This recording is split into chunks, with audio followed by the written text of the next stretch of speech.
ঈদ আসলেই দেখি ঢাকা ফাঁকা, সবাই বলে ঢাকা ফাঁকা। ঘুরতে আসলে দেখা যায় মানুষ কই আছে, এরা কারা, কোত্থেকে আসলো।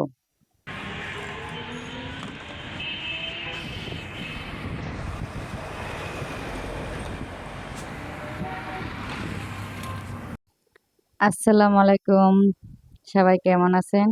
আশা করি ভালো আছেন। আজকে ঈদের তৃতীয় দিন, আমরা ঘুরতে যাইতেছি।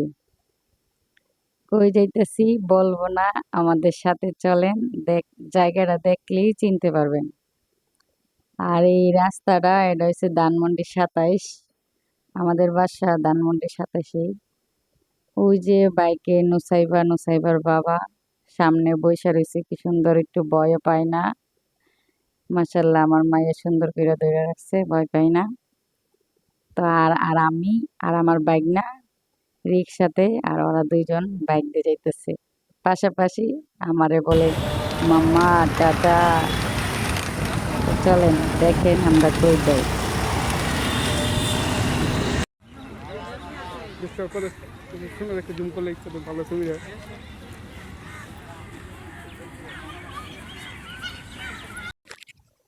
এই তো দুইজনে মিলে খেলতেছে। বাচ্চাদেরকে দামি দামি খেলনা পোশাক কিনে দিলে তারা এটা মনে রাখে না। বাচ্চাদেরকে সময় দিতে হয়, বাবা মা, এটা বাচ্চারা মনে রাখে। বাচ্চাদের মাথার ব্রেন ভালো রাখতে, জ্ঞান বুদ্ধি ভালো রাখতে হলে বাচ্চাদেরকে বাবা মা একটু সময় দিতে হয়।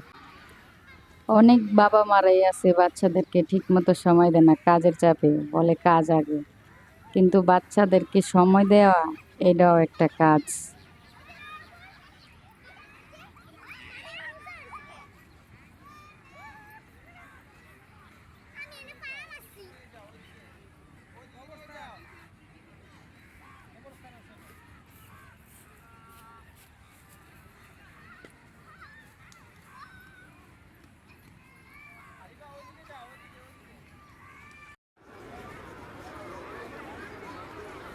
মামা কই যা ওই যা নাম তার না তো।